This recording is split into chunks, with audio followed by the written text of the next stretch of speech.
We left the last lesson with a question the buttons couldn't answer. Which area actually costs customers the most waiting in total? For that, you need to multiply, and that means one line of SQL. Don't worry if you've never written any. This one is short, and I'll read it as we go. Same route back in.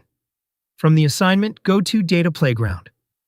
And our file is exactly where we left it. 220 rows, still marked ready. The last two lessons asked the playground its own questions and took its own answers.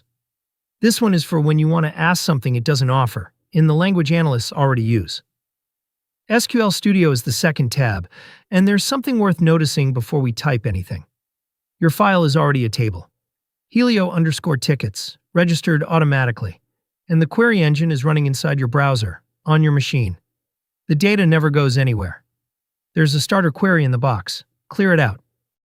Now the query, in plain English first. Group the tickets by product area. For each group, count them, average the response time, and add the response times up. Then sort by that total, biggest first.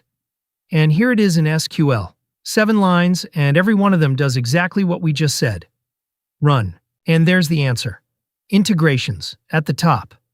496.6 hours of customer waiting from 55 tickets averaging 9 hours each. Billing, the slowest area, the one the average pointed us at, comes third. 388 hours. It's slow, but there simply isn't much of it. Volume wins. Fix integrations, and you take more waiting out of your customers' lives than fixing billing would. That's the data playground. Upload, profile, click for answers, and drop to SQL when the question gets specific. Next chapter, we take this back to the project and start proving causes with statistics. See you there.